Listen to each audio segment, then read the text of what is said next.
Então, a partir de agora, nós já estamos gravando, tá, esse evento. Então, de início, eu queria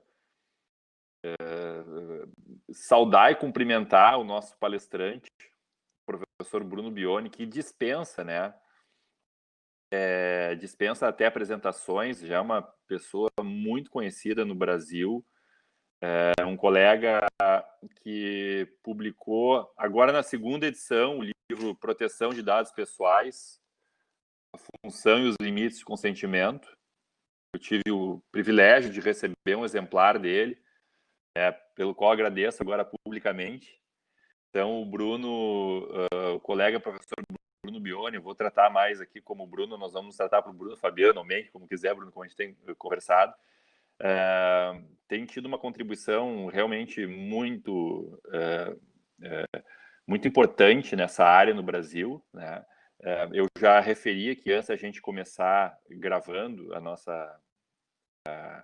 o nosso evento, que o Bruno, a obra do Bruno tem sido amplamente citada na nossa faculdade de Direito, eu diria amplamente, né, nos níveis de graduação, de pós-graduação, nos TCCs, eu digo assim, os alunos leram na íntegra, vários alunos do livro, gostaram muito, disseram que o que consta ali abriu a cabeça. Eu acho que é realmente uma obra bem interessante, né? O nosso tema hoje aqui é sobre ADIM, o novo direito fundamental, mas eu acho sempre também relevante citar essa obra do professor Bruno Bione, porque é uma obra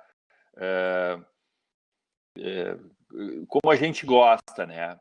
Que é o que eu sempre localizei uma dificuldade nessa área das novas tecnologias do direito, que é um embasamento dogmático teórico do direito privado, né? E da teoria geral do direito.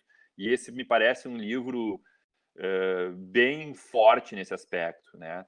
Tanto que o primeiro grupo que a gente criou, Bruno, na faculdade, foi os fundamentos dogmáticos do direito privado, né? E do direito privado e as novas tecnologias, né?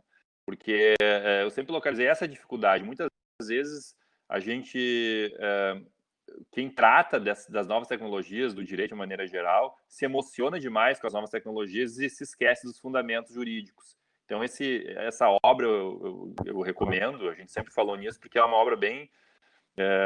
por exemplo, a gente vai ver conceitos até aqui do próprio Rio Grande do Sul, né? E as categorias aqui desenvolvidas, como obrigação com processo, do professor Clóvis, o diálogo das fontes, que a professora Cláudia Lima Marques trouxe, do Eric Jaime, está aqui presente nessa obra. Então, realmente é um trabalho de bastante fôlego, né? Bem fundamentado, como a gente gosta, assim, né? Então, vai recomendado. Então, eu não quero mais me delongar muito. O formato que a gente vai fazer agora é do colega, do professor Bruno Bione.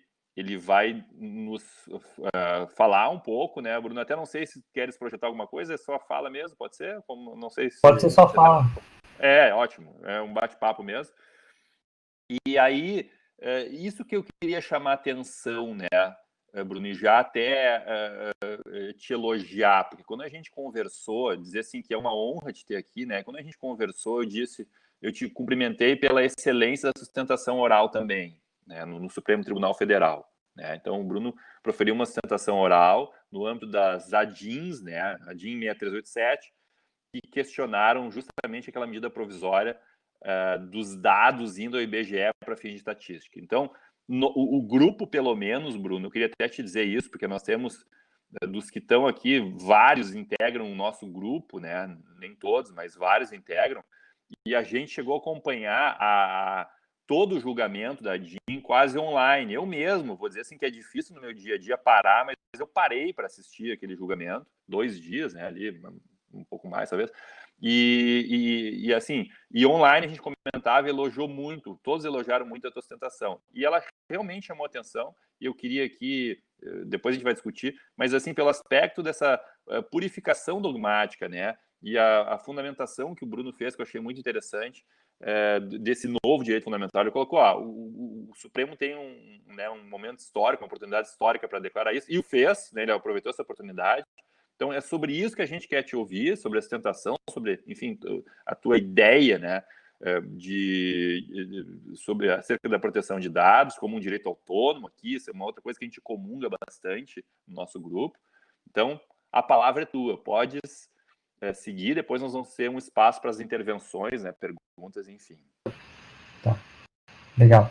Bom, primeiramente, bom dia a todos e todas. Eu queria, antes de mais nada, agradecer o convite do professor Fabiano.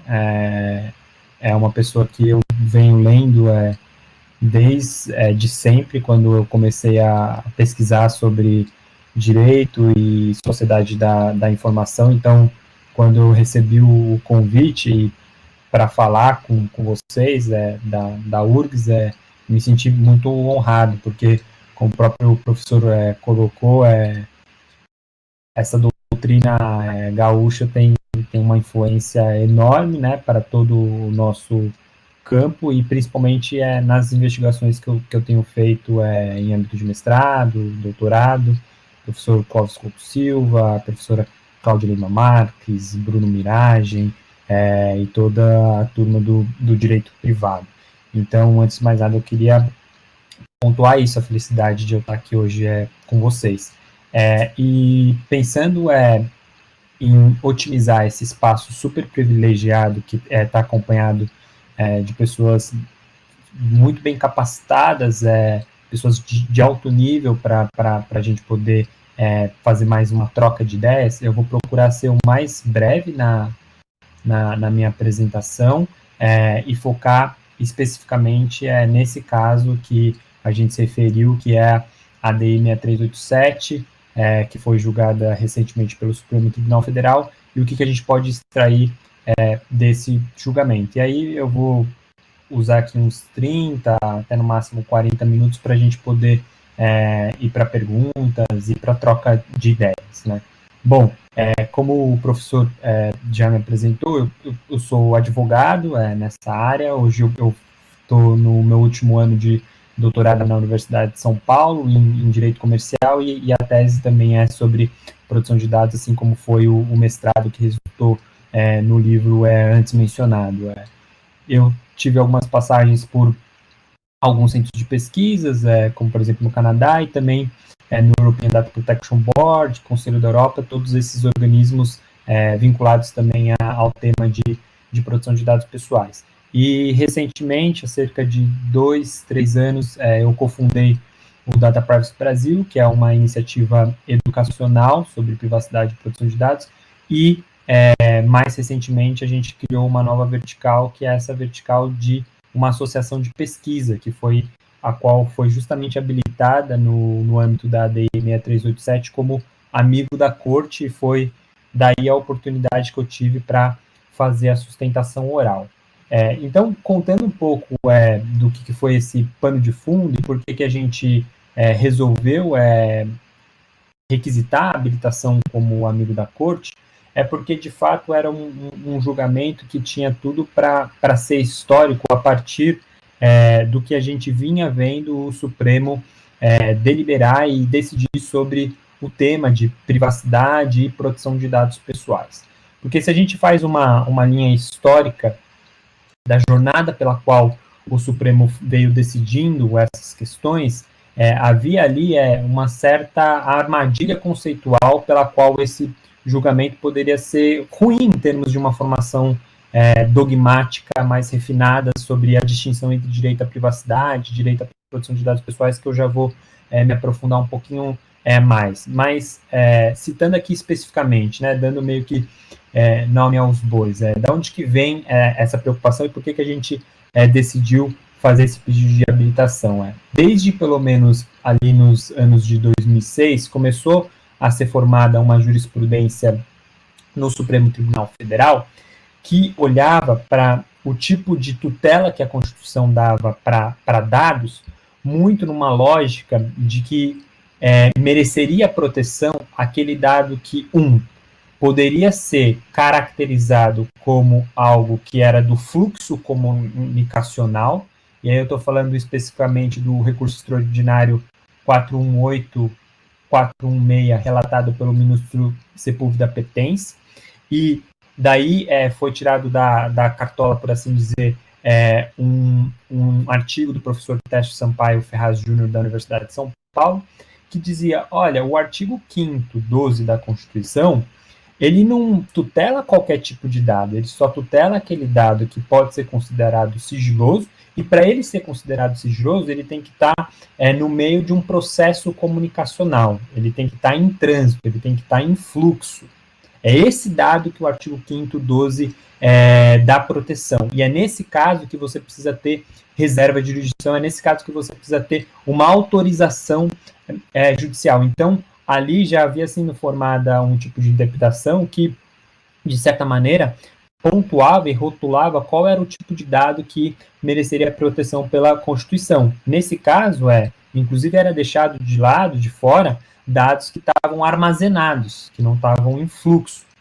Então, aí já começava a haver um certo tipo de dogmática que restringia o espaço de qual tipo de dado mereceria a tutela constitucional. Essa mesma lógica de encurtamento da proteção constitucional veio aparecendo em outros julgados mais recentes, como, por exemplo, o do recurso extraordinário 105.5941, que é antes disso, o recurso extraordinário 601.314, que é o caso que envolvia se o repasse de dados por parte de instituições financeiras para a Receita Federal deveria ou não ser feito com ordem judicial. E ali, naquele caso, se decidiu, olha, como esses dados não são dados desse processo comunicacional, e, sobretudo, porque o repasse desses dados por parte da Receita Federal por parte de instituições financeiras, vai se dar por Receita Federal, e a Receita Federal também tem um dever de sigilo sobre esses dados, também não incidiria na totalidade a proteção conferida pelo artigo 5º, 12, e aí também não precisaria de ordem judicial. E, por fim, um caso mais recente, que é o recurso extraordinário 105.5941, que também se haveria a incidência do artigo 5º, 12, com toda a sua completude, né, de haver a reserva de jurisdição, de haver a necessidade de ordem judicial, para o repasse de dados, e ali no caso de inteligência sobre transações financeiras, por parte da Receita Federal e do antigo COAF, que hoje é o IUF, para o Ministério Público para viabilizar investigações criminais e assim por diante. Lá também se decidiu que não haveria necessidade de ordem judicial. Por que eu estou fazendo essa longa introdução? Porque essa jornada e a jurisprudência que vinha sendo formada no Supremo Tribunal Federal olhava para a Constituição e fazia toda uma moldura de que pincelava qual era o tipo de dado que mereceria proteção. Não era qualquer tipo de dado vinculado a uma pessoa, mas era um tipo de dado que poderia ser considerado, caracterizado como sigiloso ou privado por conta desse processo comunicacional.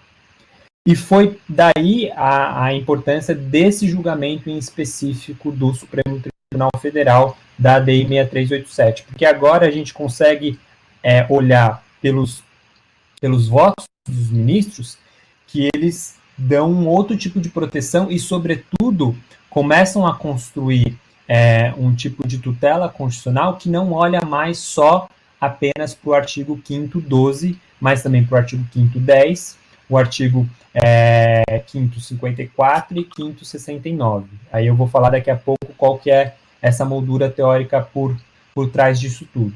Mas, daí, qual é o pano de fundo do caso para a gente ver como que os ministros deram essa virada de chave dogmática da maneira pela qual eles vinham entendendo e compreendendo esse tipo de proteção?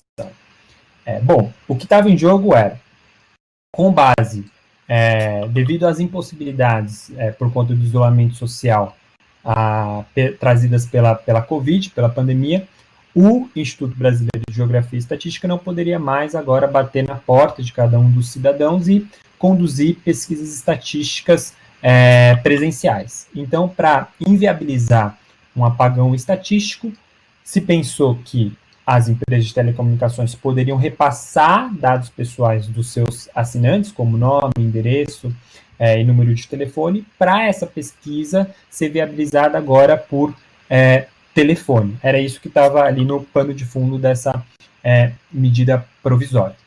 Só que o grande problema foi justamente como essa obrigação desse repasse de dados não vinha acompanhado de uma série de salvaguardas para que essa interferência na esfera pessoal, privada de brasileiros e brasileiras não fosse desproporcional. E aí esse é o gancho pelo qual o julgamento começou a ser construído. De primeiro apontar, olha, o que está em jogo aqui agora não é mais apenas o direito o sigilo de dados conferido pelo artigo 5º 12. Não é mais apenas o direito à privacidade que rotula e que qualifica o dado que merece proteção, aquele que é privado, aquele que, por exemplo, está guardado às 7 chaves, aquele que está, sei lá, no seu diário ou algo do tipo. Agora, a dinâmica que a gente vai trabalhar nesse caso é uma dinâmica própria do direito à proteção de dados pessoais. E o que ele difere disso tudo? Primeiro, direito à proteção de dados pessoais, o âmbito e o que atrai a tutela constitucional desse novo direito fundamental não é o fato dele ser privado, não é o fato dele ser sigiloso, mas pelo simples fato dele estar vinculado, dele estar atrelado a uma pessoa. Muda completamente a dinâmica pela qual a gente enxerga e a gente tutela esse direito. E aí, é por isso que localizar ele topograficamente de maneira adequada é muito importante. Como que a gente viu ministros, inclusive as sustentações orais, se posicionarem a esse respeito? Olha, dogmaticamente, o mais correto não é alocar e não extrair esse novo direito fundamental à proteção de dados pessoais do artigo 5º 12. Por quê? Porque lá fala de sigilo, lá fala de comunicação e assim por diante. E lá fala que tem que ter reserva de jurisdição, tem que ter autorização judicial. Não é o caso aqui. Vamos alocar ele no artigo 5º 10, que fala de intimidade, vida privada, imagem, todos esses bens da personalidade, todos esses bens que a Constituição tutela, pouco importando se esses bens estão em um ambiente público ou não. Por exemplo, uma das coisas que a gente argumentou na sustentação oral ninguém é usurpado do seu direito à imagem porque monetiza esse direito à imagem, porque emprega o seu rosto para uma campanha publicitária ou algo do tipo. Mesmo que você coloque em público esse bem da personalidade, a tutela conferida pela Constituição ainda permanece. E aí seria a mesma lógica com o direito à proteção de dados pessoais. Toda vez, então, que houver um dado que pode ser adjetivado como pessoal e, portanto, não como sigiloso, não como privado, ele também merece proteção, e aí a gente conseguiria meio que deixar para trás todo esse legado que vinha sendo trabalhado pelo Supremo Tribunal Federal, de que o dado que mereceria proteção seria o dado sigiloso, seria o dado desse processo comunicacional. Não, a Constituição também protege o dado que é simplesmente adjetivado como sendo pessoal. E aí, aonde que a gente começa a perceber essa costura que foi feita, não só pelo voto da ministra relatora, mas por outros ministros, que eu acho que será super importante a gente depois ter acesso a cada um dos votos por escrito para a gente poder fazer um trabalho de dogmática mais refinado, mais sofisticado. Mas qual deles eu destacaria para dizer e para me posicionar que, de fato, eu acho que a partir desse julgamento da DI 6387, hoje a gente consegue dizer que o Supremo Tribunal Federal extraiu um novo direito fundamental, o direito à proteção de dados pessoais, que, repito, vou ser prolixo, mas vou ser incisivo aqui. Não trabalha com a dinâmica de que o dado precisa ser sigiloso, privado, ele só precisa ser pessoal. Primeiro, uma intervenção muito forte da ministra Carmen Lúcia, que ela disse o seguinte: olha, hoje não existem mais dados insignificantes, não existem mais dados irrelevantes.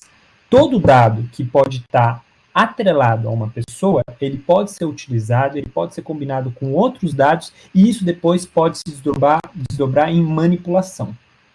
Ela até usou a metáfora dizendo, olha, queria eu viver 20 anos atrás no mundo onde que você publicizar dados por meio de listas telefônicas, aquelas listas amarelas, com isso não viria acompanhado de riscos para a pessoa e para o cidadão. Não, hoje, qualquer tipo de dado, ainda que ele tivesse publicizado nessas listas, ele poderia ser reutilizado e isso poderia se voltar contra a própria sociedade, contra esse próprio titular. Então, essa é uma fala muito forte da ministra, que falar justamente, olha, se um dado ele é pessoal, ele merece proteção, e não é porque ele foi publicizado, não é porque ele está numa lista telefônica ou ele está num portal de transparência que ele merece menor tipo de proteção. Ali, a ministra, ela refutou uma das teses que foram levantadas pela Advocacia Geral da União, inclusive pela própria Procuradoria-Geral da República, dizendo que não era o caso de acolher o pedido das ADIs, justamente porque esse dado não mereceria uma maior proteção, uma proteção mais nobre conferida pela Constituição, porque eram os mesmos dados que a gente antigamente publicava nessas listas telefônicas, nessas listas amarelas. Então, ali já tem uma mensagem muito forte, uma mensagem de dogmática muito forte, costurada pela própria ministra. Depois disso, qual voto destacaria? O do ministro Fux, que se soma a essa fala da ministra Carmen Lúcia, de dizer, olha, a Constituição tanto protege dado que é simplesmente pessoal, e pouco importa se esse dado está publicamente acessível, se é um dado social, simplesmente pelo fato dele ser pessoal, que a Constituição nos dá o direito de habeas data. O direito de habeas data ele pode ser exercido simplesmente porque tem uma informação pessoal, uma informação relacionada a mim, que está num banco de dados. E eu quero saber o que essa entidade sabe sobre mim. E o direito de habeas data, ele possibilita o quê? Eu sabendo quais informações estão ali cravadas sobre mim, saber se aquilo tem exatidão, e se não tem, eu poder fazer a retificação.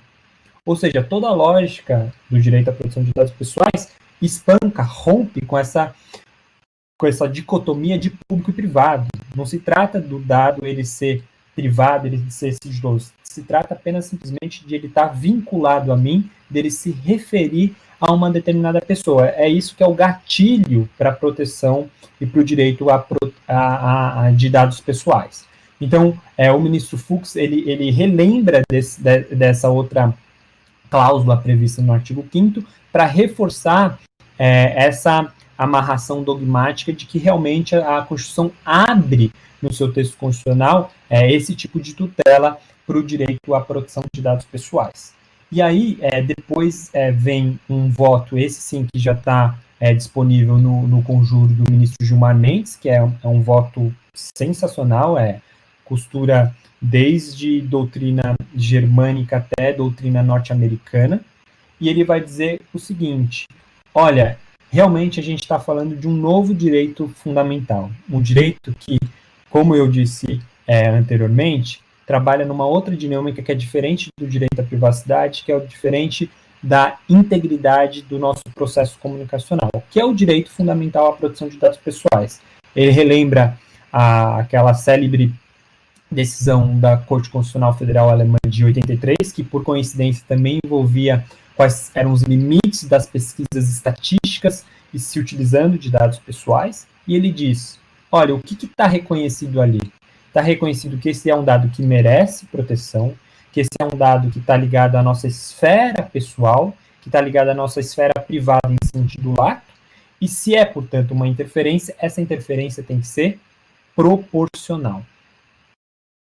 Isso também é refletido no voto da ministra Rosa Weber, porque ela fala a proteção do direito fundamental de dados pessoais pode ser extraído não do artigo, necessariamente do artigo 5º 12, que é do sigilo das comunicações, mas pode ser extraída do artigo 5º 10, que é aquele mencionado dos bens da personalidade que trabalham com uma lógica, pouco importa se esse bem está numa esfera privada ou está publicizado, e também da cláusula do devido processo legal. Toda vez que eu tenho uma interferência nessa esfera pessoal, nessa esfera privada, deve haver ali, no mínimo, um processo, ou pelo menos se pensar, conceber numa medida de salvaguardas para isso ser adequado.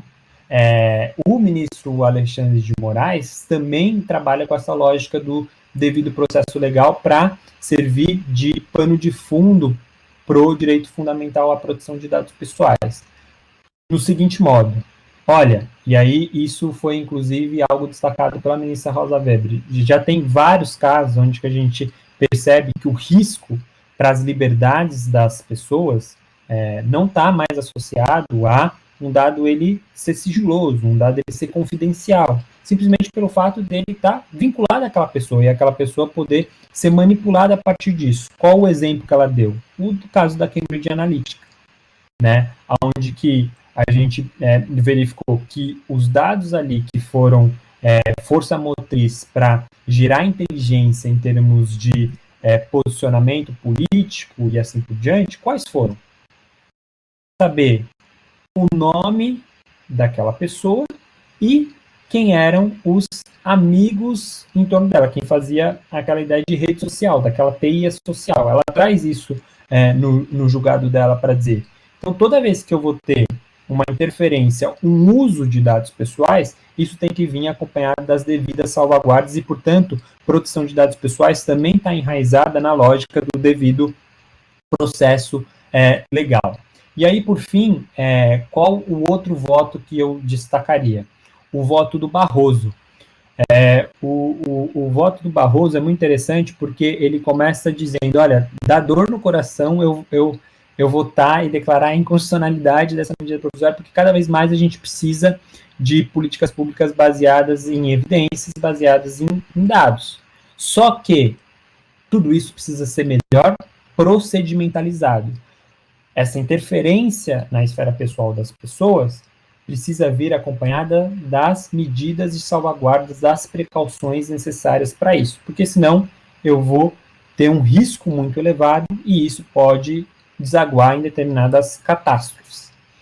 O ministro Barroso, na lógica muito do direito constitucional, de quando eu tenho uma interferência no direito fundamental, isso deve ser proporcional, então tem um teste ali de proporcionalidade, ele monta um teste de proporcionalidade que não é trivial, porque esse teste ele internaliza o vocabulário típico do direito à proteção de dados pessoais.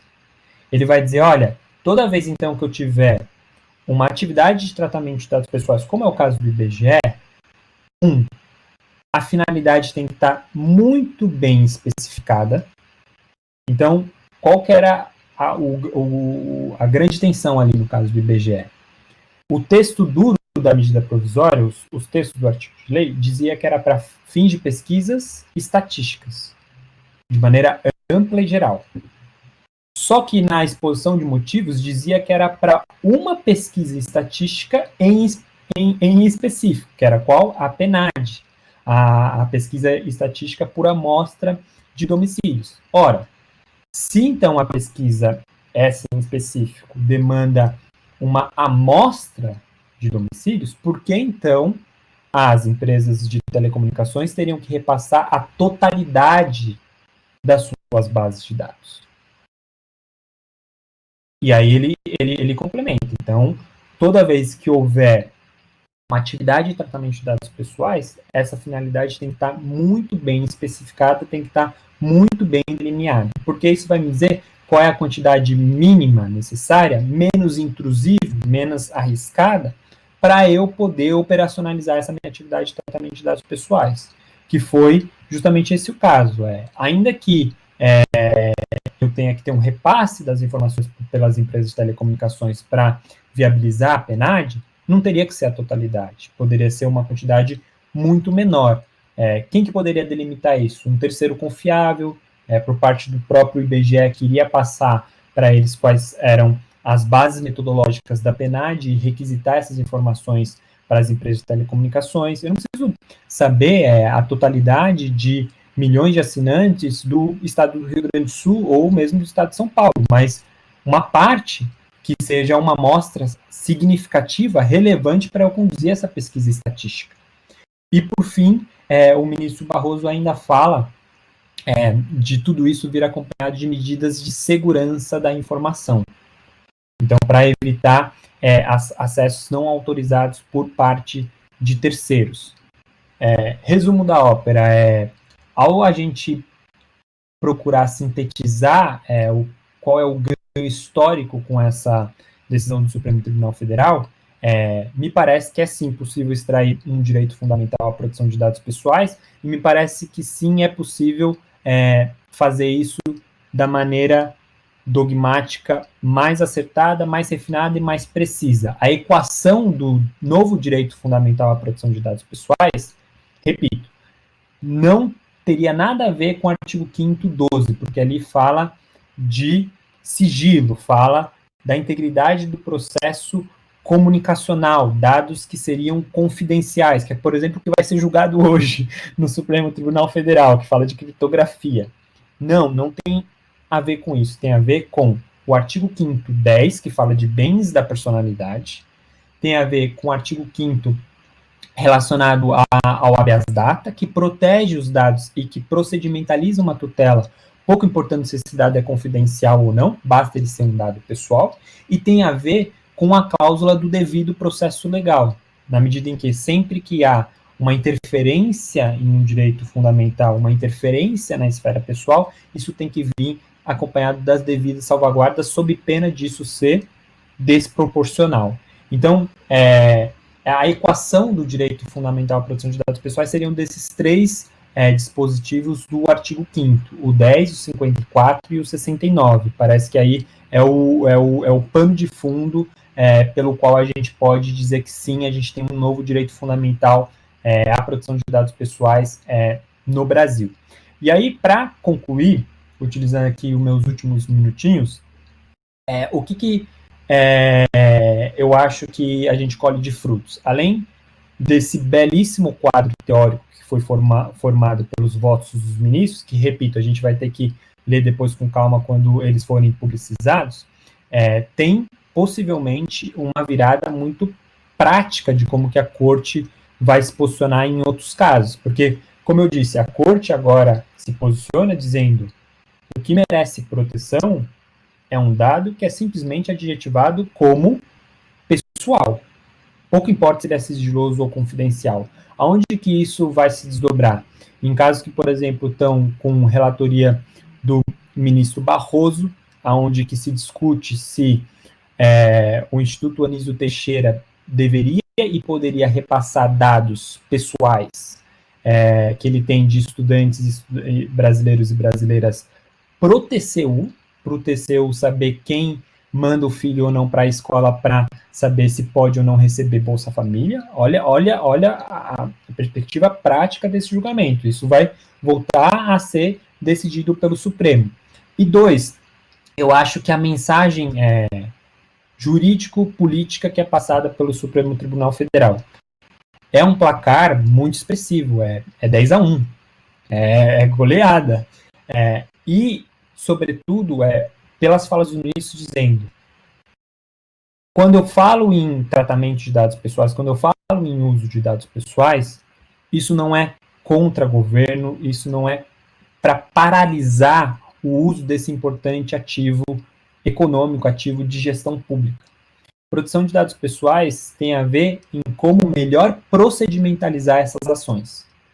E, nesse sentido, isso vai ser, de fato, melhor procedimentalizado, quando a gente tiver plenamente em vigor, em vigência, a nossa Lei Geral de Proteção de Dados Pessoais, porque ela especifica, ela procedimentaliza, ela, de fato, concretiza como que essa interferência deve ser proporcional, e aí basta mencionar que vários dos ministros fizeram a ela referência, e o teste de proporcionalidade formado pelo ministro Luiz Roberto Barroso, invoca princípios típicos de proteção de dados pessoais que estão ali descritos, como o princípio da finalidade e o princípio da minimização. Então, a mensagem foi muito forte, no sentido de dizer, olha, enquanto o legislativo está discutindo ou não, e o poder executivo em postergar mais uma vez a vigência da Lei Geral de Proteção de Dados Pessoais, o que a gente tem é um alto risco de haver uma precarização e uma interferência desproporcional nessa esfera pessoal dos cidadãos e cidadãs brasileiras.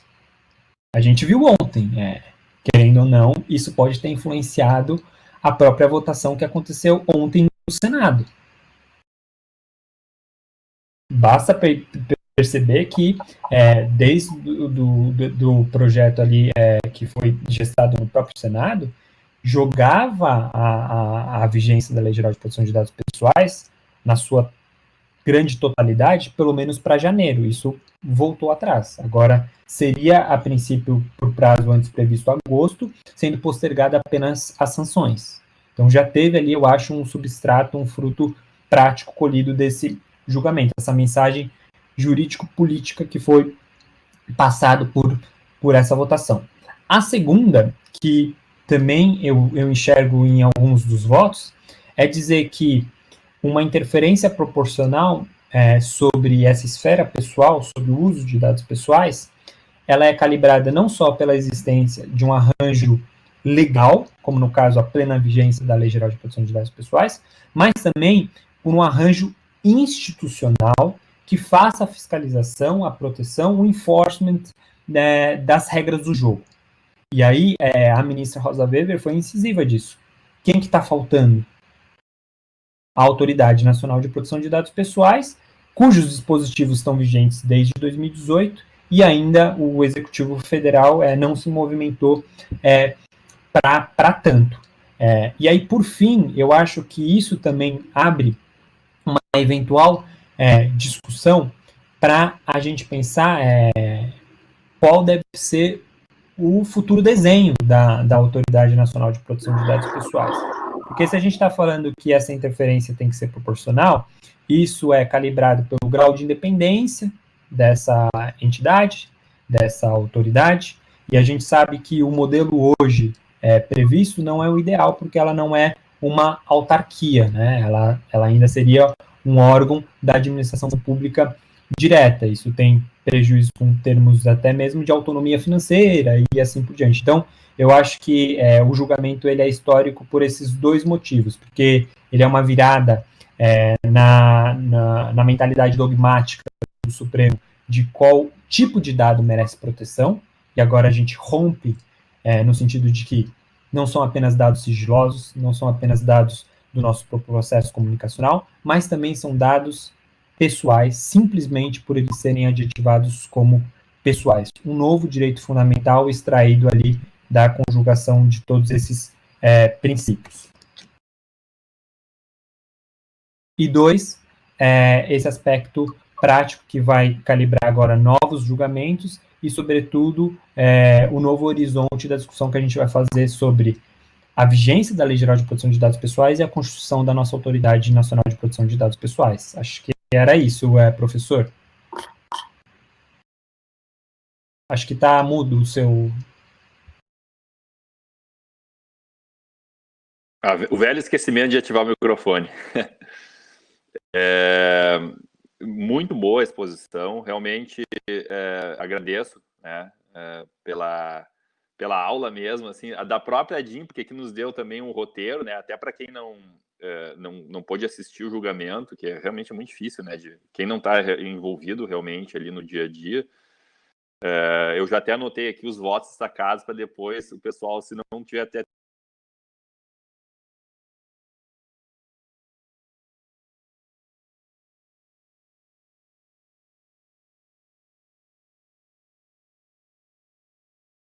Eu perdi o som, não sei se está todo mundo escutando.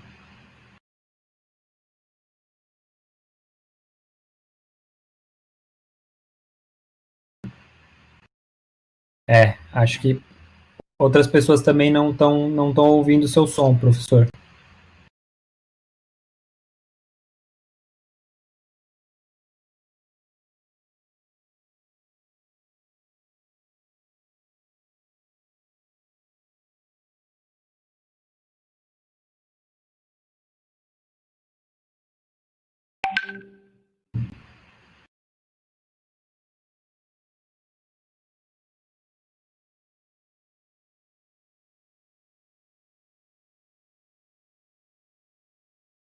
Talvez se você sair e entrar novamente, porque aí ele vai pedir habilitação do... Bruno, bom dia, tudo bem? Aqui quem está falando é Marcela Joelsons, eu sou membro desse grupo de estudos da LGPD, sou mestranda também pela Universidade Federal do Rio Grande do Sul. Vou assumir aqui contigo, então, enquanto o professor Fabiano resolve esses problemas técnicos. Tu estás me escutando bem? Perfeitamente. Ah, que bom. Bom, primeiro, em nome, né, de todos os alunos e do público, muito obrigada pela a tua excelente exposição. Foi realmente muito esclarecedora. Eu vou só iniciar aqui minha câmera para que a gente possa se ver e vou, então, iniciar com as perguntas do nosso público. Pode ser, Bruno? Combinado, Marcela. Então tá, então vamos em frente. Nós temos aqui as primeiras perguntas. Olha, dois colegas mandaram perguntas idênticas ao mesmo tempo no chat, tá? Então essas perguntas vieram da Gabriela Totti e do Guilherme Costa. Eles querem saber, professor Bruno, tendo em vista o teor dos votos dos ministros com relação ao direito de proteção de dados, qual seria a sua opinião sobre a PEC 17 de 2009? Se essa PEC seria ainda necessária, né, diante do julgamento?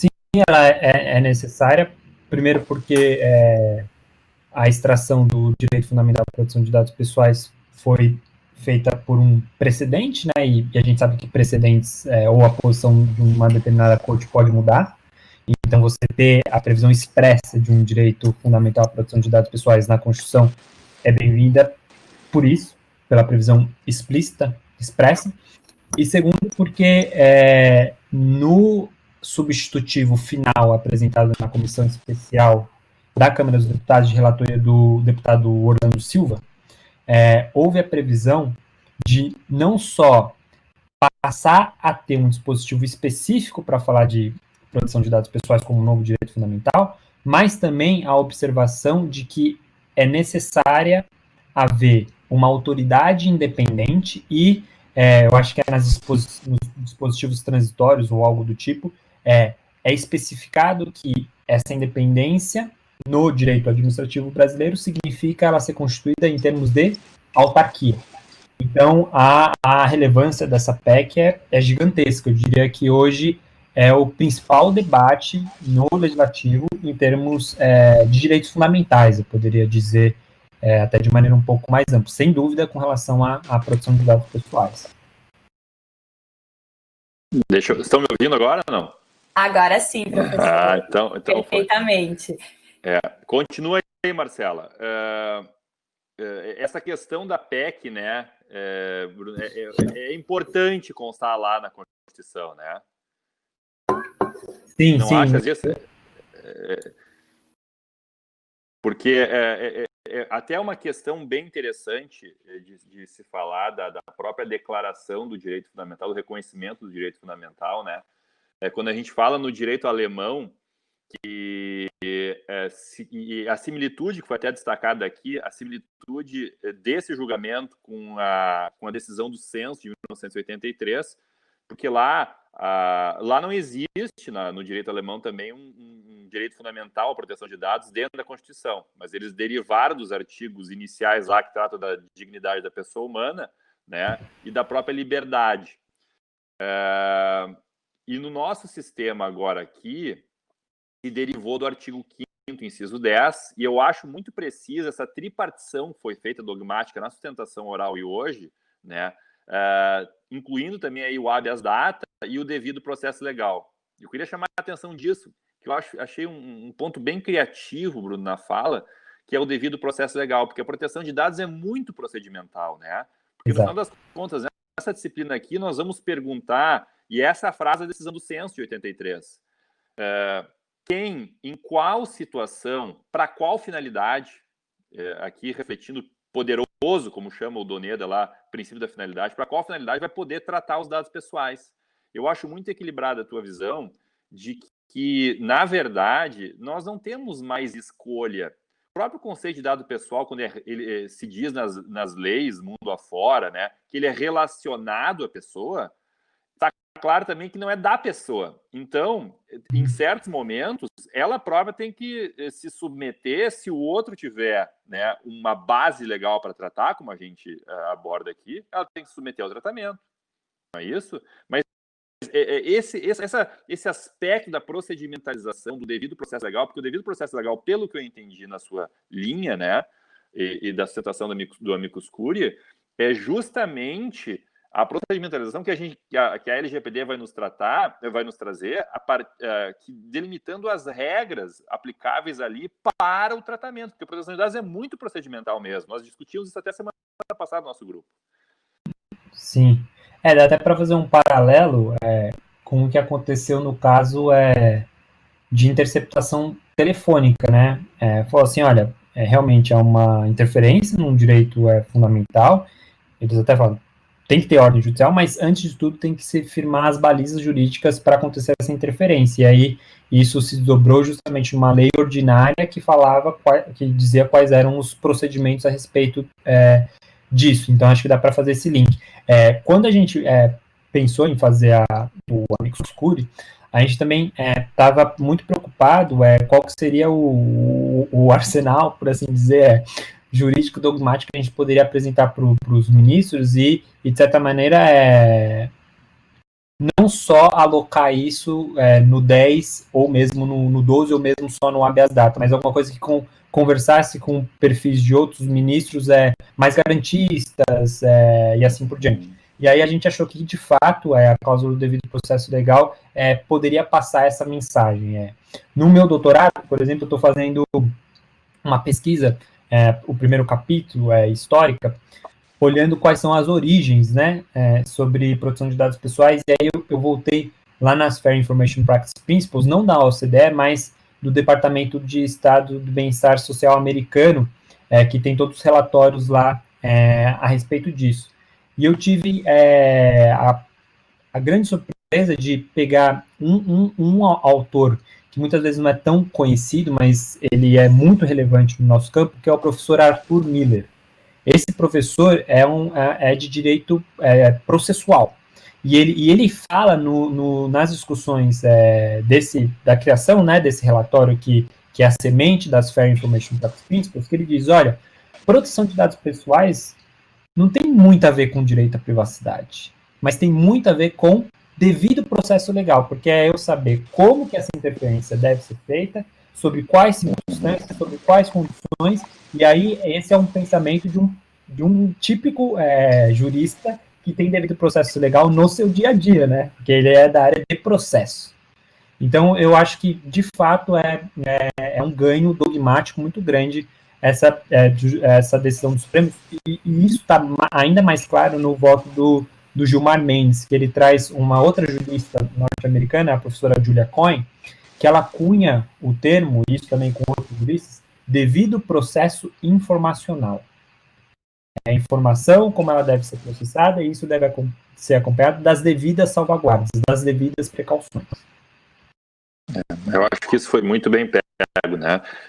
Realmente, esse ponto eu achei muito distinto, né, na sustentação que vocês elaboraram, né, que a DataPrivacy elaborou, porque e tem tudo a ver com a disciplina, né? Se a gente for ver bem, como eu mencionei ali, é justamente aquela pergunta lá da decisão do censo, mas que lá naquele momento não se deu esse colorido que agora se coloca aqui de um devido processo legal, né? Ou de um lá está expresso em perguntas, né? Quase. E aqui assim foi bem feito. Marcela, temos mais alguma outra pergunta aqui, se tu me ajuda para formular para o Bruno? Tem uma da Rosana, né, Marcela?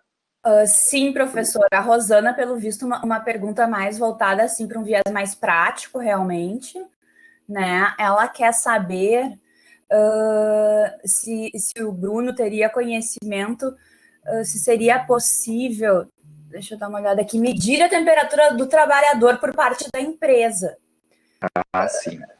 Eu acho que é uma dúvida, enfim, né, mais voltada para questões práticas. O professor Bruno fica à vontade, enfim, né, se souber alguma coisa. Se tem protocolo para isso, né? Aliás, isso. Bruno, é uma coisa assim que eu queria engatar nessa pergunta, porque quando, vamos dizer assim, se instalou essa problemática, essa crise do Covid-19, né, mundo afora, nós fizemos aqui um exame de diversas autoridades nacionais de proteção de dados, especialmente na Europa, a ICO, a irlandesa, as alemães regionais e alemã em nível federal, e nós vimos um approach deles, onde eles colocavam essas primeiras regras de medição de temperatura de trabalhadores, às vezes de próprios clientes, né, com uma possibilidade, um certo protocolo nisso, mas nós vimos uma tranquilidade dada pelas autoridades de proteção para que se tratasse os dados, mas não se esquecesse da proteção de dados. Então, o que me pareceu, que é um pouco da linha do que o regulamento europeu parece trazer, a sanção é a última coisa, ainda mais nesses momentos de exceção, né? Então, e eu queria fazer essa ponte com a pergunta da Rosana e essa observação sobre os europeus, de como faltou para a gente, nesse momento, uma autoridade de proteção de dados para até lançar esses reports, essas indicações, orientações, né, para a comunidade, para toda a sociedade no que diz respeito à proteção de dados. Tanto que na questão do Zoom, por exemplo, nós vimos um comunicado da própria Anvisa, né, dizendo lá que deveria cuidar com a ferramenta Zoom. Então, eles entraram até nessa outra questão, que é o quão intrusiva determinadas ferramentas sendo utilizadas, o quão intrusivas elas são, né? Então, enfim, queria ouvir tuas considerações sobre isso. E eu vou pegar esse último gancho seu, até para fazer um aditivo aqui em termos teóricos, dogmáticos.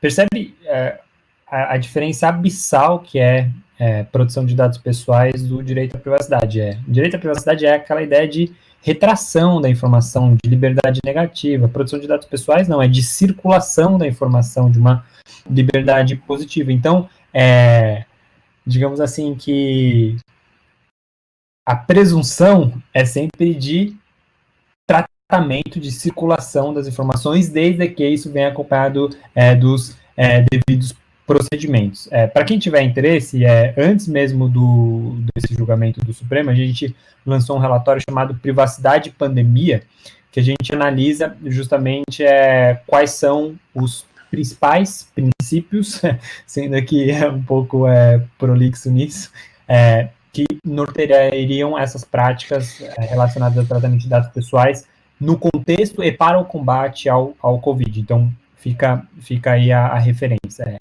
Especificamente com relação a isso mencionado pela Rosana, eu acho que assim, vai demandar muito de qual que é o contexto no qual se daria esse tipo de coleta e processamento de dados. Primeiro, isso vai vir acompanhado de algum relaxamento nas práticas de isolamento, porque aí sim, justamente você haveria a necessidade de medir a temperatura, porque aí as pessoas vão agora não conviver de forma online, de forma remota, mas presencialmente em alguns ambientes. Então precisa ver como que a política pública conversa com isso tudo. Isso ainda está longe de estar claro no Brasil. Tem um passo anterior a ser dado. A segunda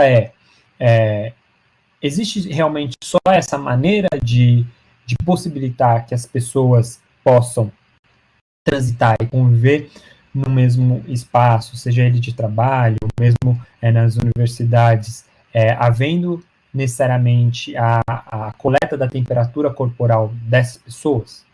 Por que eu estou dizendo isso? Porque a lógica de proteção de dados pessoais é sempre você ser o menos intrusivo, sempre ser o menos invasivo. Se você consegue garantir, por exemplo, que essas pessoas possam compartilhar do mesmo ambiente sem coletar esse tipo de dado, vai por terra toda essa atividade.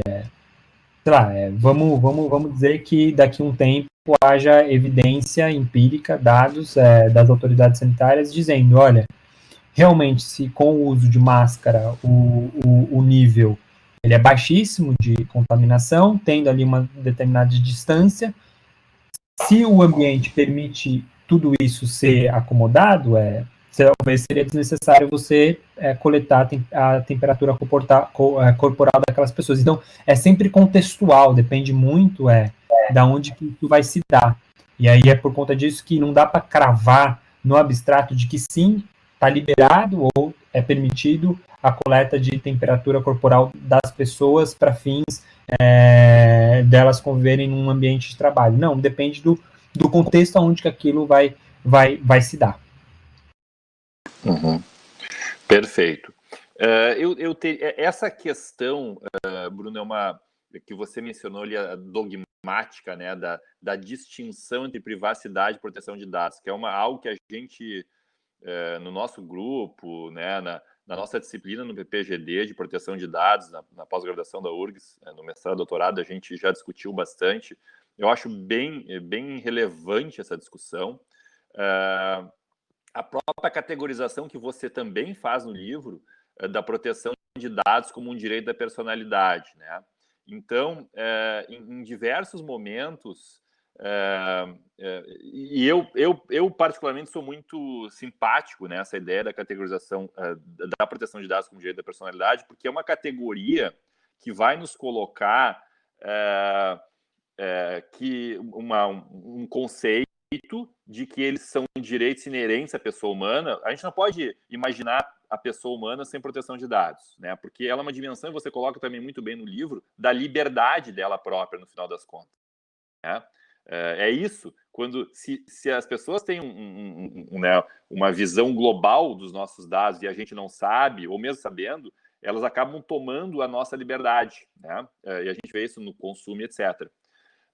Mas a proteção de dados como direito da personalidade também nos chama a atenção que há um campo de disposição sobre isso, porque os direitos da personalidade, a gente vendo a imagem e outros, tem um campo de disposição, né?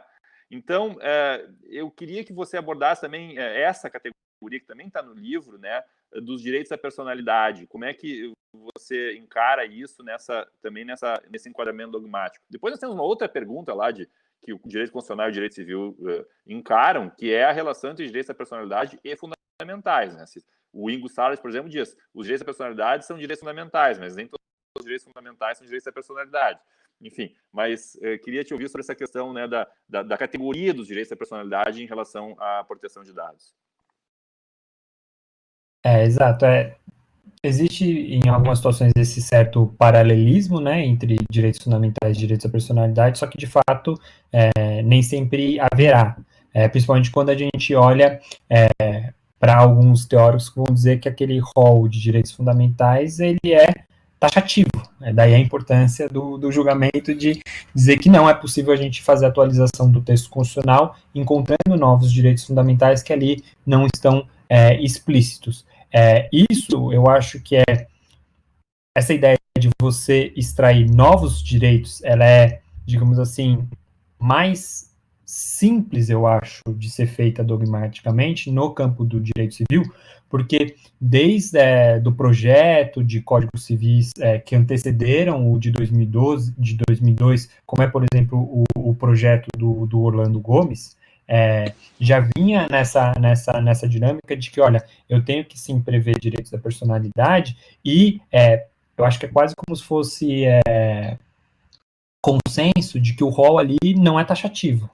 Pelo menos quando a gente está falando de direitos da personalidade. Você pode dizer se o Código Civil tem ou não um direito geral da personalidade, ou se ele não tem, mas, de fato, a consequência é sempre que você pode extrapolar, você pode dar elasticidade para o texto do Código Civil. Então, eu acho que assim, é super importante a gente fazer esse trabalho dogmático, porque isso vai ser constante, novas tecnologias virão, e nem sempre pode ser o caso de proteção de dados estar ali no core das controvérsias, então isso é um recurso, é um ferramental que permite a gente sempre fazer essas atualizações para o futuro. E no caso em específico de um direito da personalidade, como que você colocou, eles podem sofrer algum tipo de disposição por parte do seu titular. E aí é importante essa amarração que direito da personalidade faz, que é titularidade, não propriedade. Porque ao mesmo tempo que fala que pode haver um espaço de disposição, essa disposição ela não pode ser também absoluta. Há um tipo de certo paternalismo ali. Vou dar um exemplo do quanto que isso reflete em outros textos que não só o do Código Civil, onde que você tem, ao mesmo tempo que você fala, existe um certo tipo de disposição, existem limites que não podem ser cruzados. Por exemplo, o Marco Civil da Internet. O Marco Civil da Internet, quando ele diz que provedores de telecomunicações não podem guardar os logs de aplicações, o que ele está dizendo? Se eu permitisse que um modelo de negócio ou um agente econômico pudesse enxergar a totalidade do que você faz na sua vida online, isso seria muito corrosivo para o próprio livre desenvolvimento da personalidade daquela pessoa. Então, quando você junta o Código Civil mais o Marco Civil da Internet, você dá esse substrato dogmático para tanto. Isso não impossibilita, ao mesmo tempo, das pessoas concederem, trocarem os seus dados para uma outra série de circunstâncias, como, por exemplo, para fins de análise de crédito com a sua respectiva instituição financeira. Agora a gente viu a reforma da lei do cadastro positivo. Isso não impede que você troque seus dados para ter acesso a uma determinada rede social, uma plataforma cujo modelo de negócio é centrado em dados, mas existem certos limites que vão ser colocados por essa amarração de direitos da personalidade, e são esses limites que talvez sejam as perguntas mais tormentosas. Eu não sei, Marcelo, se tem alguma pergunta tua, fica à vontade para... Eu tenho mais alguns para fazer. Então tá bem. Professor Bruno, sobre a votação ocorrida ontem no Senado, né, do PL 1179, que implica novamente uma possível alteração na vacatio legis da LGPD. Eu gostaria de ouvir sua opinião sobre isso, né, e se isso demonstra que a sociedade como um todo quer uma lei de proteção de dados em vigor. Enfim, gostaria de lhe ouvir um pouquinho sobre isso. Sim, eu sempre me posicionei publicamente contra a postergação da Lei Geral de Proteção de Dados. Primeiro, porque foi uma lei super debatida. A gente está falando de uma lei que o primeiro registro público, né, não estou falando que ela começou a ser gestada nesse ano, mas o primeiro registro público é em 2010. Então, é uma lei que foi discutida antes da sua aprovação por 8 anos. Houveram 2 processos de consultas públicas, depois que tramitou na Câmara, várias audiências públicas. É conhecido o quão democrático foi esse processo. Então, você postergar a entrada em vigor de uma lei que foi tão debatida, foi tão democrática, é sinônimo de você também não respeitar esse processo de legitimidade pelo qual foi construído a Lei Geral de Proteção de Dados. E aqui, inclusive, eu faço um jabá. Um dos projetos de pesquisa que a gente fez no Data Privacy Brasil foi o Observatório da Privacidade, e lá tem a memória da LGPD, que é uma memória audiovisual de pessoas que participaram e assim por diante. Então, dá para, inclusive, identificar quais eram os pontos de disputas, entender um pouco até a história legislativa para fins de interpretação de determinados pontos da lei geral. Então, primeiro argumento seria esse, de que a postergação é quase como se fosse uma traição ao longo desse processo super legítimo de construção democrática do texto da lei.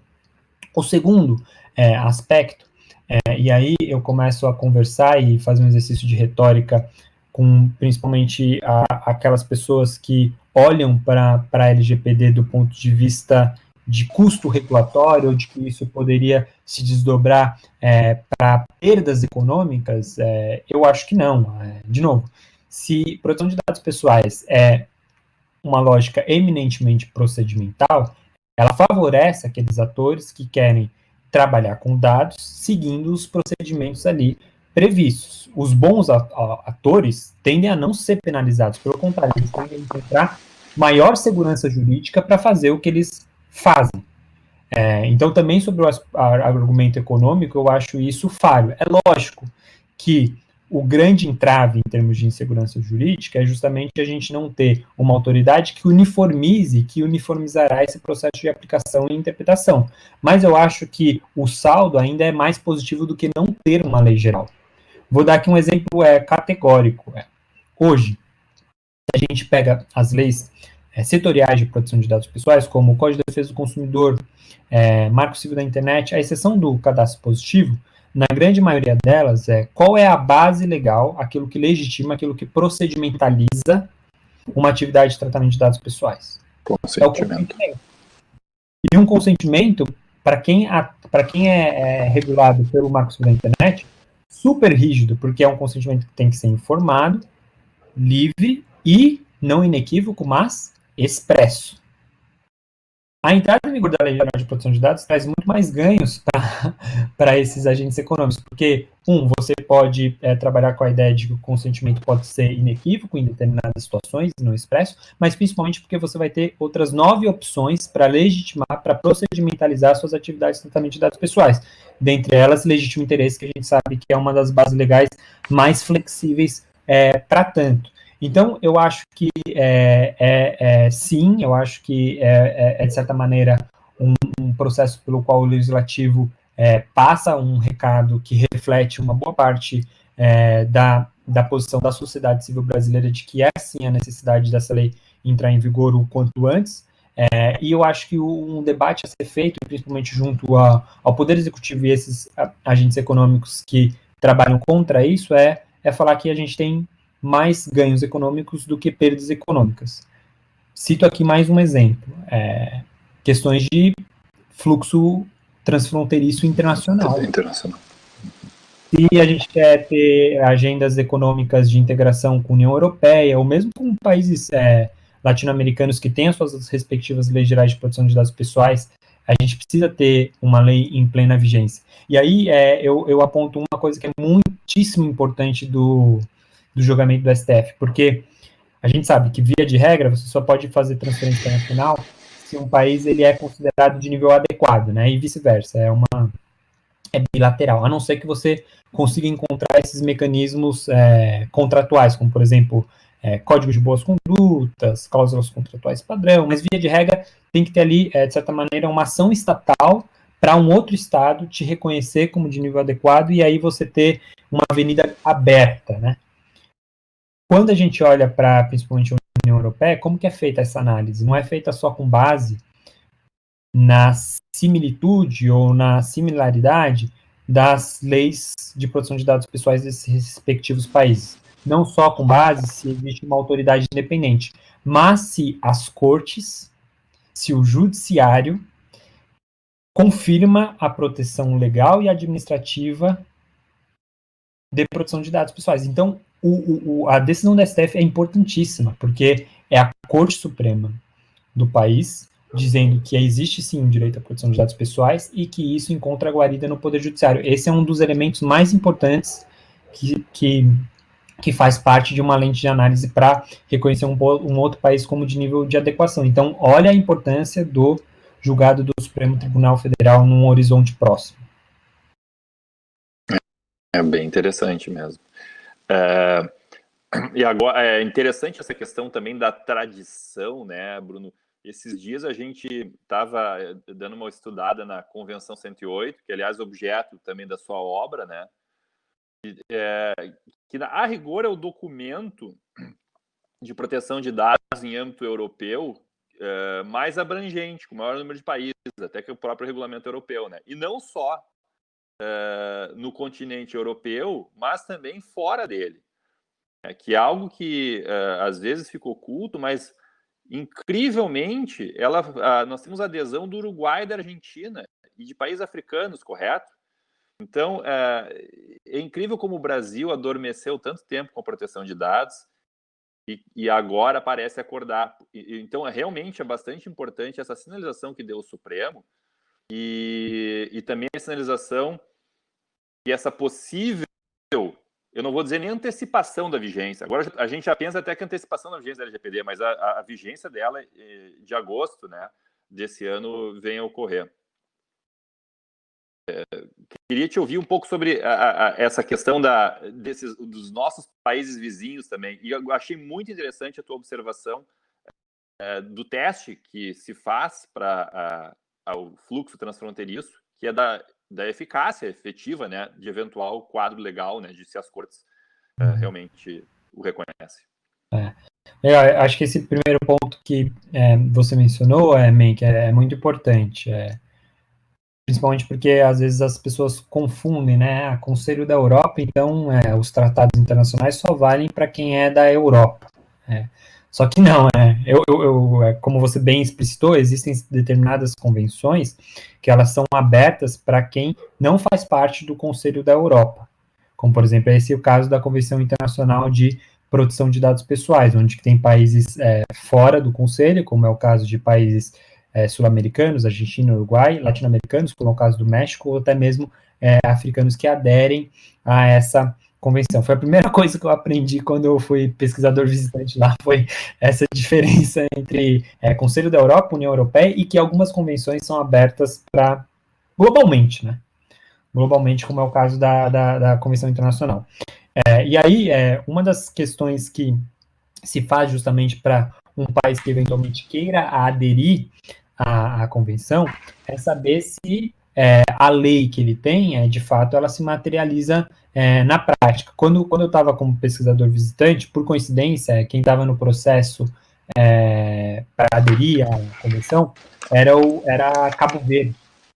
E não tinha nada em inglês sobre a lei, sobre os julgados, e sobre... português.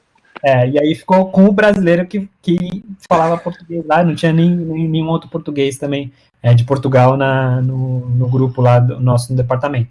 E aí foi interessante que foi essa virada, assim, foi a primeira vez que é onde eu percebi que esse teste para aproximação, né, de determinados países é muito mais do que simplesmente a letra fria do texto da lei. Isso tem que realmente se materializar. Então, tem uma autoridade independente e quando as cortes elas vão e se posicionam a respeito disso. É importante mencionar que o Brasil, desde 2018, na época era o ministro Aloysio Nunes, das Relações Exteriores, se tornou observador do comitê da Convenção 108, ou seja, a gente tem assento para acompanhar as discussões. Esse é o primeiro passo para depois a gente pensar em aderir a essa convenção.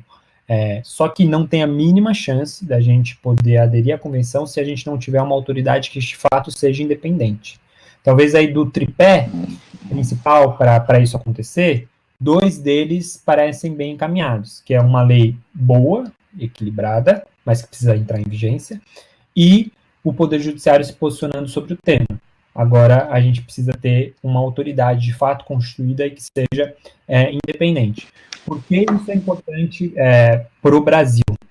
Porque na versão modernizada da Convenção 108, essa é uma convenção que foi formada lá nos anos 80, na década de 80. Só que ela foi modernizada em 2018. É por isso que, normalmente, quando você faz a pesquisa, agora você vai achar Convenção 108 mais, plus. Essa é a versão modernizada. Uma das principais inovações é a convenção, e quem aderiu a ela, poder servir como um espaço de cooperação entre esses países para um enforcement mais adequado. Isso é crucial quando a gente está falando de casos onde que eventuais violações de proteção de dados vão envolver práticas de atores transnacionais. Então, a oportunidade de fazer parte da Convenção 108, para além de aderir a um instrumento internacional super importante de direitos humanos, é também do ponto de vista de implementação da tutela. Então, eu recomendaria também que os pesquisadores, as pesquisadoras, pudessem também olhar para esse processo de modernização que a Convenção de 108 passou e que é super relevante para a gente entender aonde que a gente está nessas diversas gerações de leis de proteção de dados pessoais. É interessante isso. Tens alguma pergunta, Marcela? Eu tenho mais algumas colocações. Senão, alguém também pode fazer. Se me permite, professor, eu gostaria de provocar o Bruno um pouquinho sobre o tópico do legítimo interesse, né, que eu sei que muito bem abordado na obra dele, e é um tema, né, que nos interessa bastante aqui no grupo de estudos.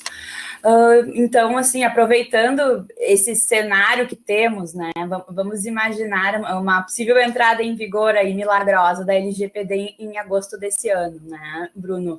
Quais seriam os principais desafios, né, para o Brasil no uso do legítimo interesse, né, se estaríamos prontos, tendo em vista que, né, nenhuma autoridade está formada, né, preocupa também a questão do histórico de abuso, enfim, do uso de dados de consumidores. Então, gostaríamos de lhe ouvir um pouquinho sobre esse ponto também. Tá, perfeito. Eu gosto de ouvir perguntas como essa, porque normalmente algumas pessoas falam assim, mas eu não vou ler seu livro não é importante porque não fala de legítimo interesse, porque no título, no subtítulo, na verdade, a ideia de limites ao consentimento sincroniza justamente com essa abordagem de que legítimo interesse é uma das 10 bases legais, então as duas conversam, né, e daí que vem limites para o consentimento. Então eu fico feliz com a pergunta, antes de mais nada. Eu acho que sim, né, um dos pontos mais desafiadores é fazer a compreensão e a calibração desse novo conceito jurídico indeterminado na nossa cultura jurídico-legal brasileira. E é interessante perceber como o processo de amadurecimento da lei procurou, de certa forma, antecipar esse tipo de problema. Quando a gente olha para as diversas versões do texto, a gente percebe que houve ali um cabo de forças, né? Nas primeiras versões não tinha legítimo interesse, inclusive consentimento era a regra geral, né? E tudo, as outras bases legais seriam exceções. Aí teve um movimento, uma pressão, principalmente de agentes econômicos, para criar novas bases legais, dentre as quais legítimo interesse.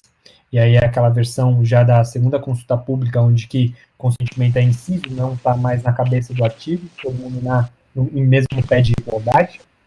E aí, no meio desse cabo de forças, entre, digamos assim, sociedade civil, não quero abrir espaços de flexibilidade e agentes econômicos querem abrir espaços de flexibilidade. No centro desse cabo de forças, acho que estava muito presente a própria academia. E aí falando, olha, sim, a gente precisa de novas bases legais como o interesse, mas a gente precisa minimamente delinear elementos para que esse conceito jurídico indeterminado ele não seja abusado e a interpretação que vai ser feita dele seja, na medida do possível, a mais consistente.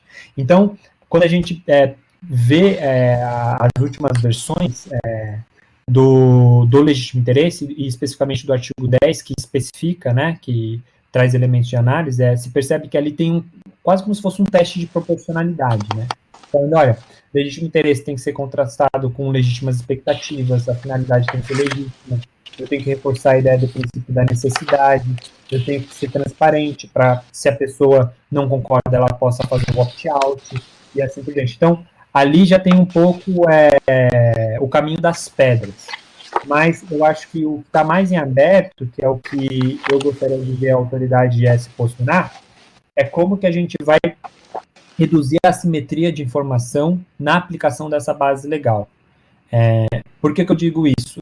Porque não está claro como que isso vai ser operacionalizado pelo texto da Lei Geral de Proteção de Dados Pessoais. Por isso que eu defendo, inclusive na segunda edição do livro, na primeira eu não consegui tratar disso, de que o legítimo interesse, que é esse bônus, ele vem acompanhado de um ônus, que é você descrever como que você aplica o artigo 10 na sua atividade do dia a dia, na sua respectiva atividade de tratamento de dados pessoais. Você contextualizar aquelas normas gerais que servem para todas as atividades de tratamento de dados pessoais, que é você fazer um teste de legítimo interesse.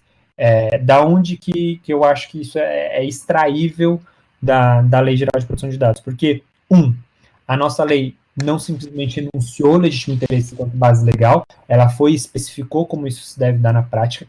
É muito diferente do Regulamento Europeu de Proteção de Dados, que simplesmente enuncia legítimo interesse enquanto base legal.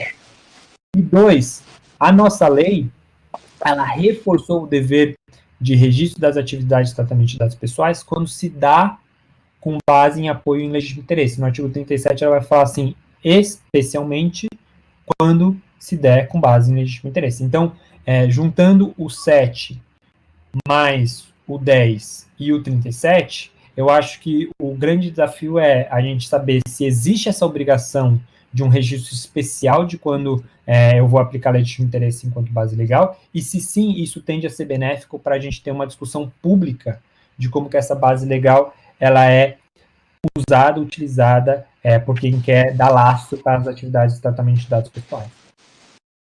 Muito bom. Bruno, nessa linha, muito interessantes as colocações, né, sobre o legítimo interesse. A gente no nosso grupo a gente tinha feito algumas comparações já dessa distinção do tratamento, dessa base legal, a distinção do tratamento legal do legítimo interesse no regulamento e aqui no Brasil, com essa distinção de que lá está num considerando e num artigo, né, das bases legais, e aqui nós temos uma disciplina um pouco mais ampla. Nós temos, nos nossos estudos aqui, Bruno, a gente tem comentado que talvez uma das palavras-chave dessa LGPD seja a palavra demonstração. E eu queria te ouvir sobre isso, né, demonstração dos controladores, operadores, de quem trata dados pessoais, do que eles fazem, né?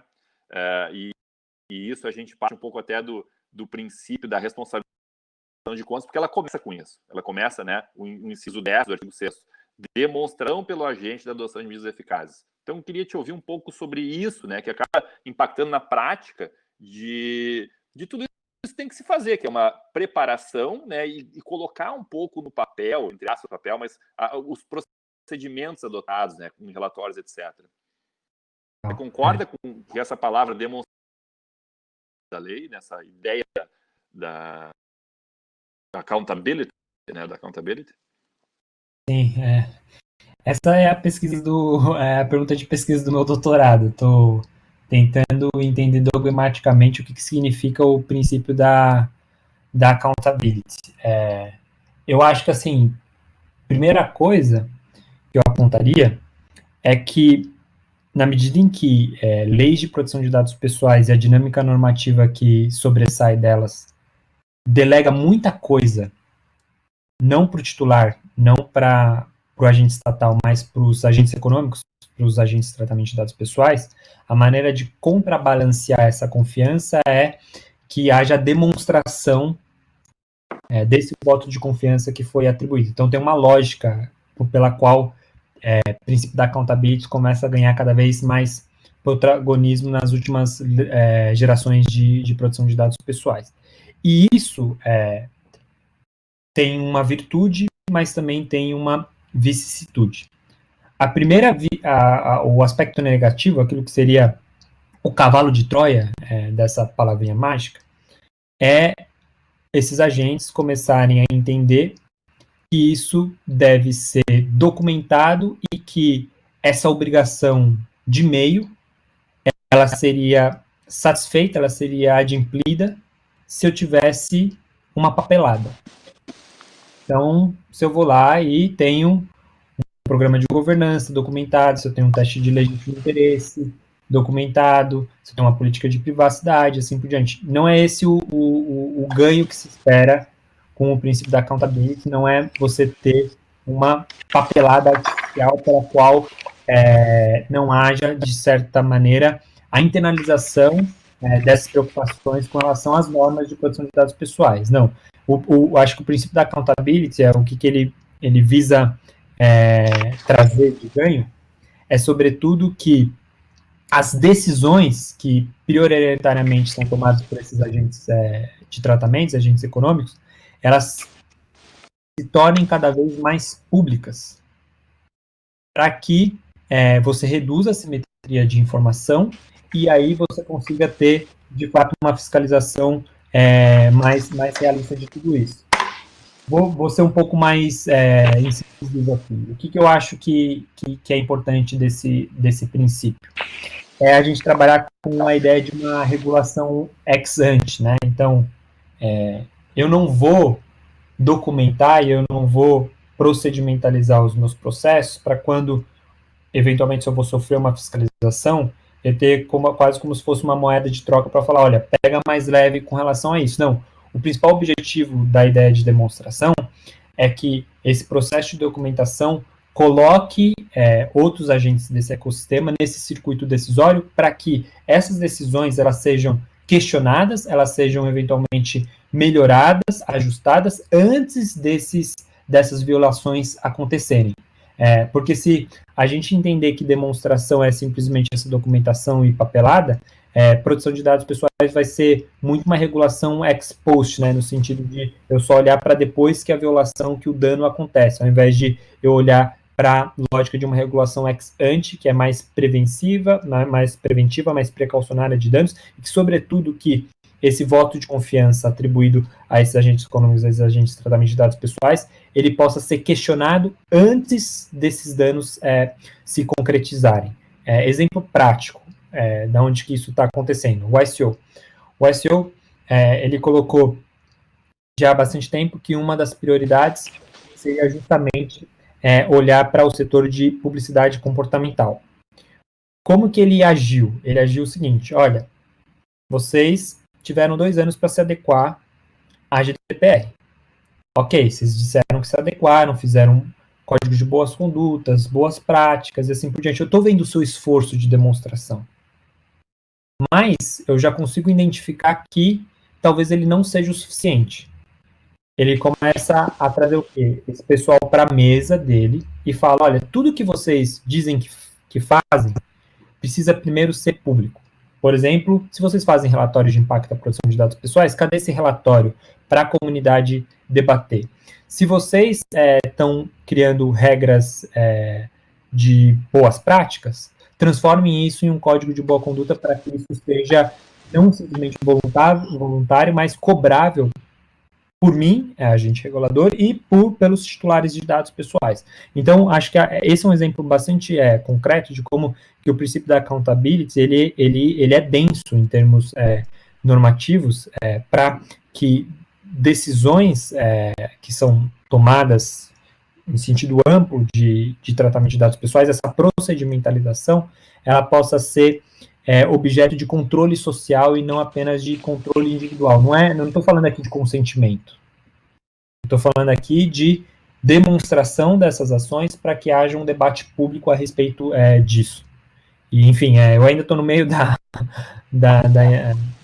investigação, ainda acho que eu não consigo colocar de maneira tão explícita qual que é a minha hipótese, mas seria essa.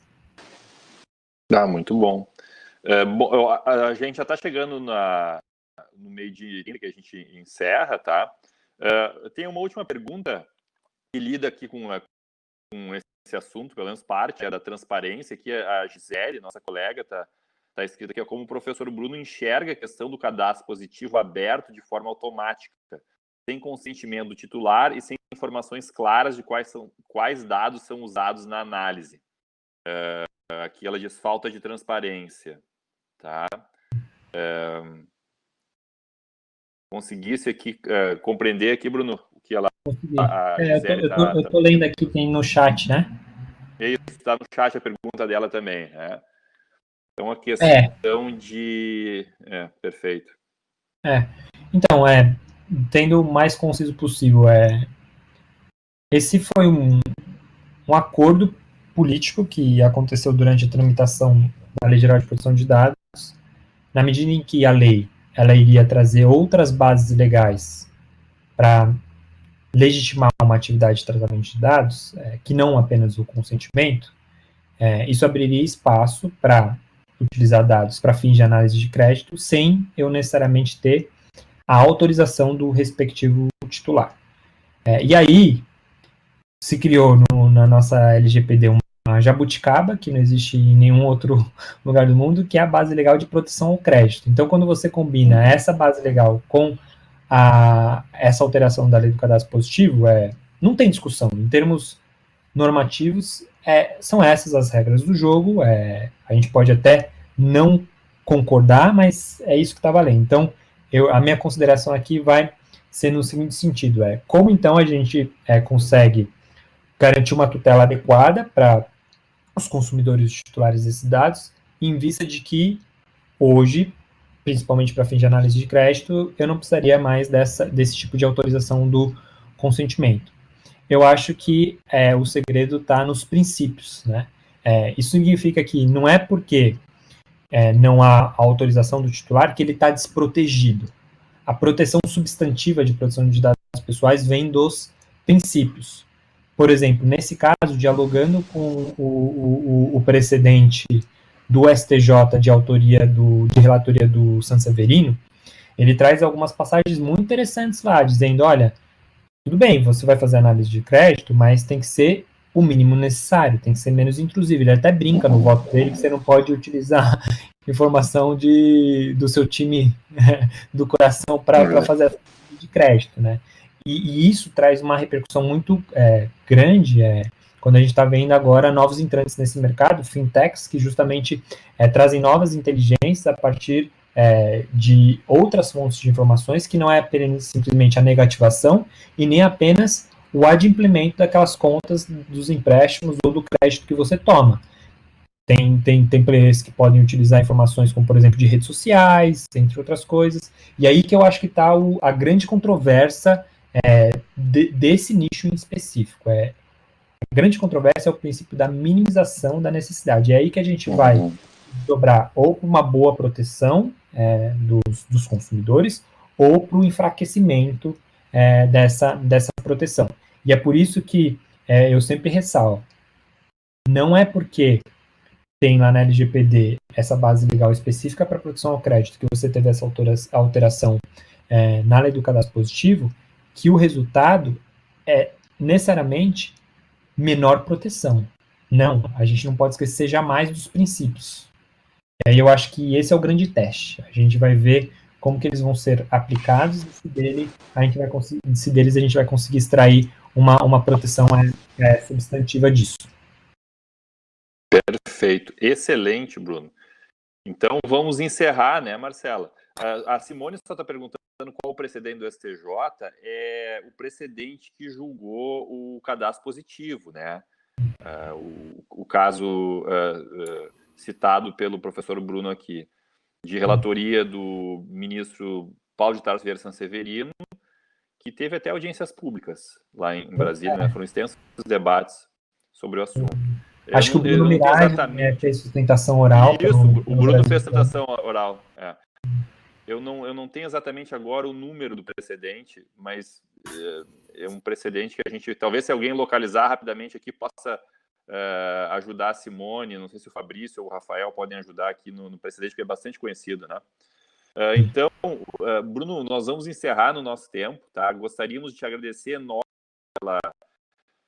Eu digo assim, eu até anotei aqui, né, que é uma coisa que eu sempre chamo a atenção dos nossos integrantes do grupo, quando a gente lê um texto, algo assim, das precisões, das divisões. Então, a precisão terminológica aqui do nosso palestrante, né? Ele falou aqui em obrigação de meio, quando estava tratando aqui dos deveres, né, dos controladores e operadores. Ele, quando estava se referindo ao legítimo interesse, o tratou como um conceito jurídico indeterminado, que ano passado, na nossa disciplina de proteção de dados, nós discutimos. Uns estavam querendo enquadrar em cláusula geral, outros em conceito jurídico indeterminado. Nós tratamos desse refinamento semântico. E justamente essa questão, eu queria chamar a atenção das palavras que se emprega, é justamente que a gente viu uma falta em alguns votos do Supremo, né?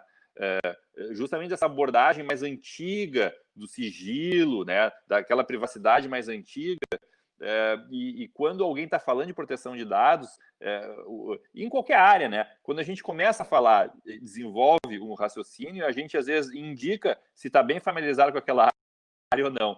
Então, isso foi mais um show aqui do nosso Bruno, porque, é evidente que ele está familiarizado e conhece como ninguém isso, como demonstrou aqui, a propriedade, né, com que entrou agora, por exemplo, nessa área aqui do crédito, né? Então, assim, é um profundo conhecimento de tudo. Então, a gente tem a agradecer, Bruno, porque realmente tu enriquecesse demais aqui, né, a nossa experiência nessa área. E todo mundo aqui, eu sempre digo, nós somos estudantes, eternos estudantes, e nos engrandecemos ainda mais hoje com as tuas lições aí, que realmente foram bem relevantes. Tá? Legal, obrigadíssimo. Não, muito obrigada também, professor Bruno, e em nome aqui dos estudantes, agradeço.